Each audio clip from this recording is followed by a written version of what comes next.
Tinchlik eng katta boylik. Uni yo'qotgandan keyin topish imkonsizdir.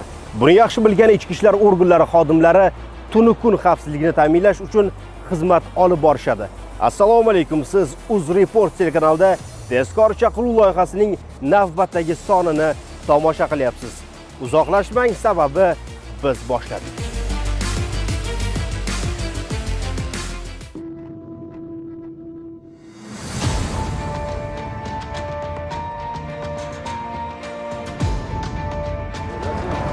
Ya tort qo'lingni deyapman.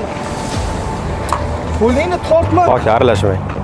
Ichki ishlar xodimi faoliyatiga aralashmang. Voqea Chirchiq shahridagi markaziy ko'chalarning birida sodir bo'lgan. Tezkor chaqiruv ijodiy jamoasi vaziyatga oydinlik kiritadi.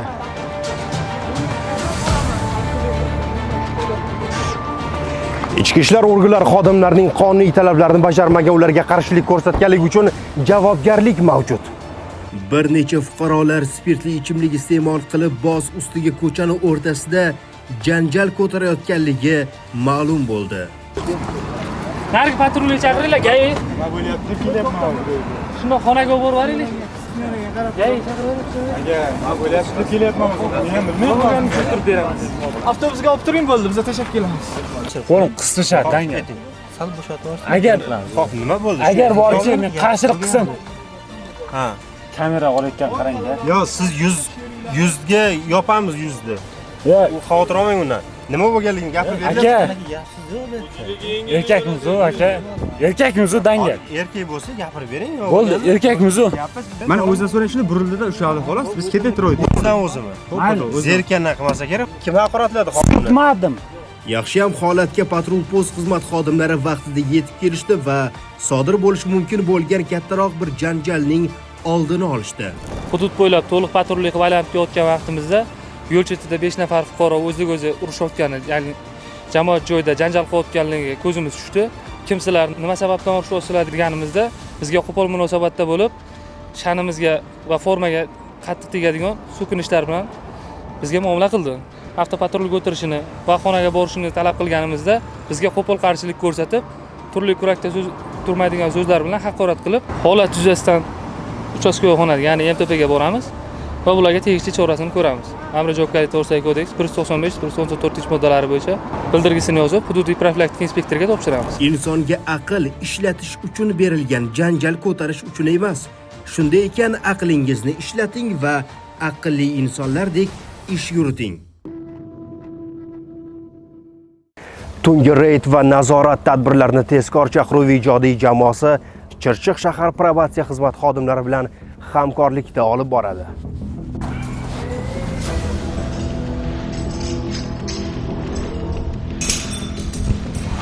Biz probatsiya nazorati turadigan shaxsning uyiga kelyapmiz. Xo'sh, u uydami yoki bemaqsad ko'chada sang'ib yuribdimi? Oydinlik kiritamiz. Mana eshik qulf, buni ko'rishingiz mumkin. Bu probatsiya nazorati ostida turuvchi shaxsning yashash manzili bo'ladi. Hozir mana bular tungi vaqt soat 21:21 da yashash xonadonidan tekshirish kelganimizda uning uyda yo'qligi aniqlandi. Nazoratdagi shaxs chindan ham uyda yo'q. Xo'sh, u qayerda? Xonalarimisiz? Qayerga chiqib ketganlar bilaysizmi? Yo'q, men hali telefon qilmadim-da, o'zim ishdan endi kelyapman. Tungi soat 21:00 dan ertalabki 6:00 gacha yashash joyini tark etmaslik jazosi belgilangan. Ha, magazinga, nonga. Davay tez. Uzoqqa ketmaydi. Aytuvdi, lekin bular har doim kelavermaganiga bilmam, borib kela qolgan dedim-da. Mana o'zi ham shularmi? O'g'lingizlarmi? Da, o'g'lim. Qayerda edingiz? Nonga magazinga o'tdim. Ulgurmadim. Men tez o'tib kelaman deb o'yladim. O'zi nima bilan sudlangandingiz? 105-statya 1-qism. Nima ish? Tashqi telesni повреждение. Urib qo'ydim bittasini. Qancha muddat berishdi? 1,5 yil. Polniy домашнялistda. Yana bir marotaba agar shu tartib takrorlangan bo'lsa, bugun hozir tegishli tartib dalolatnoma tuzaman. Yana bir marotaba shu holat takrorlangan bo'lsa, hozir birinchisiga ogohlantirish. Yana bir takrorlangan bo'lsa, tegishli tartibda sudga olib chiqib jazoingni og'irroq turiga o'zgartirish to'g'risida taqdimnoma kiritaman. Aynan mana shu Nexia rusumli avtomashinasi yo'lning qarama-qarshi qismida harakatlanib kelayotgan paytda yo'l patrul xizmati inspektori tomonidan to'xtatildi.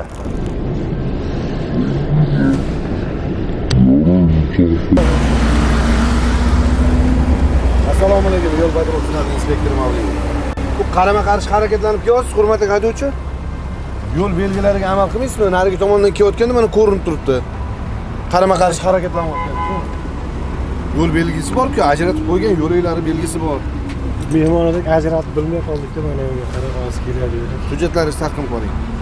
Yo'lovchilar ham bor ekan avtomashinada. Avtohalokat sodir bo'lsa nima bo'lardi? Nisbatan haydamadim, lekin hozir adashdim-da bunga qarab. Transport vositasini qayd qilish guvohnomasini ham bering. Navigatorga qarab adashdingizmi? Adashdim. Yo'lni ajratuvchi qismi bor-da, o'rtada. Ko'rinib turibdi-yu, temir panjara bilan jihozlangan uni o'rtasi. Ko'rinish darajasi yaxshi, yoritilgan joy. Hurmatli haydovchi, sizga nisbatan ma'muriy bayonnoma rasmiylashtiraman. Ya'ni qarama-qarshi yo'nalishda harakatlanganingiz uchun 128-moddaning 5-qismi, 65-bandi. Sizni 294-modda bilan tanishtiraman elektron ravishda. Ovozli xabar bilan. Mazkur qurilma orqali yozib olinayotganligi haqida ogohlantiraman. Ish yuzasidan chiqarilgan qaror ustidan shikoyat berish huquqlariga egasiz. Huquqlaringizni tushuntirganimni inobatga olgan holda ma'muriy bayonnomaga imzo qo'yib berishingizni so'rayman. Sizga huquqlaringiz tushuntirildi, hurmatli haydovchi. E'tirozlaringiz bormi? E'tirozim yo'q. E'tirozingiz yo'qmi? Imzo qo'yib berishingizni so'rayman. Elektron ravishda.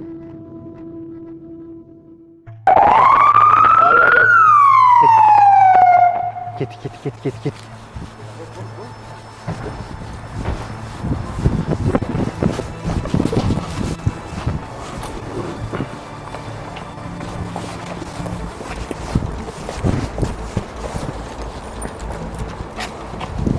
Yana bir holat va biz manzildamiz.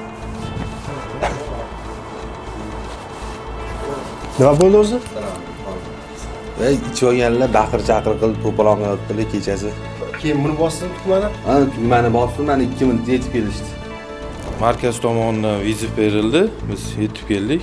2 minut oralig'ida fuqaro shikoyati bilan ichib olgan odamni otdilar. Hozir olib borib buni profilaktik inspektor bilan suhbatdan o'tkazamiz. Guzor, shodlik guzor.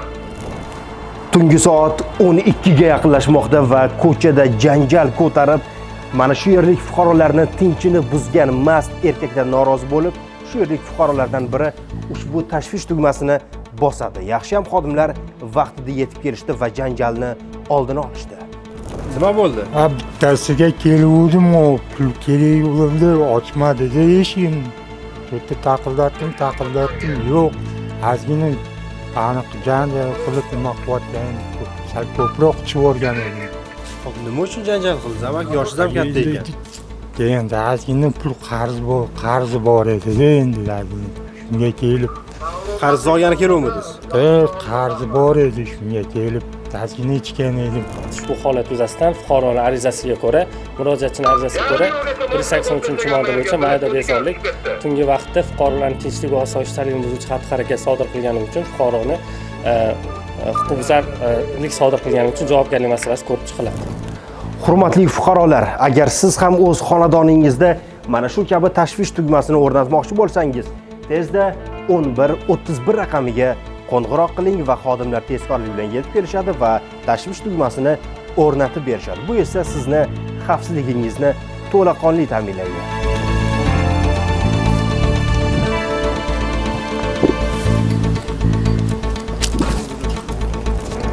Bu fuqaro spirtli ichimlikni xurmachasidan ortiq iste'mol qilgan va mast holati, shuning uchun ham hushyorxonaga olib borib joylashtiriladi va xodimlar tomonidan kerakli choralar ham ko'rilganligini bizga ma'lum qilishdi. Qonun qoidalariga amal qiling, u faqat o'zingizga foyda bo'ladi. Mahallalarda huquqbuzarlik va jinoyatchiliklarni barvaqt oldini olish maqsadida huquq tartibot maskanlari tashkil etilgan va unda ichki ishlar organlari xodimlari kecha-yu kunduz sergak ish olib borishmoqda. Yoshingiz 16. Chiqdim, do'stlar, bunga qoldim-da. Uydagilar qayerda qoladi? Uyda. Qidirishmaydimi? Yo'q, men telefon qilib qo'yganman. Telefon qilganman. Rahbarimiz voyaga yetmaganlar tungi vaqtda. Yo'q, men buni voyaga yetganini bilmadim-da, yetmaganman. Bugun Chirchiq shahar 9-kichik nohiya hududida joylashgan kompyuter klubini tekshirganimizda ushbu kompyuter klubida bir nafar voyaga yetmagan shaxs tungi vaqtda ota-ona nazoratisiz yurganligi aniqlandi. Ushbu holat yuzasidan voyaga yetmaganning ota-onasi chaqirtirilib, kompyuter klubi egasiga ma'muriy javobgarlik to'g'risidagi kodeksning tegishli moddalari bo'yicha javobgarlik masalasi qo'llanish uchun tegishli hujjatlar rasmiylashtirilmoqda. Kelgusida bunaqa holat takrorlanmasligi bo'yicha klub administratori bilan profilaktik suhbat o'tkazildi. Xavfsiz hudud dolzarb 20 kunlik keng qamrovli profilaktik tadbirlar oyligi davomida ichki ishlar organlari xodimlari bir qancha voyaga yetmagan shaxslar tunda bemaqsad yurganlarga guvoh bo'lishyapti va ularni ota-onasiga nisbatan qonunda belgilangan chora-tadbirlarni ko'rishyapti. Hurmatli ota-onalar, farzandingizga ehtiyot bo'ling. Tinchlik bu baxtdir. Tezkor chaqiruv ijodiy jamoasi sizga ulkan baxt tilaydi va kameramiz obyektiviga tushib qolmasligingizni so'rab qoladi. Azizlar, o'zingizni ehtiyot qiling va bir haftadan so'ng sizlar bilan diydor ko'rishamiz. Salomat bo'ling.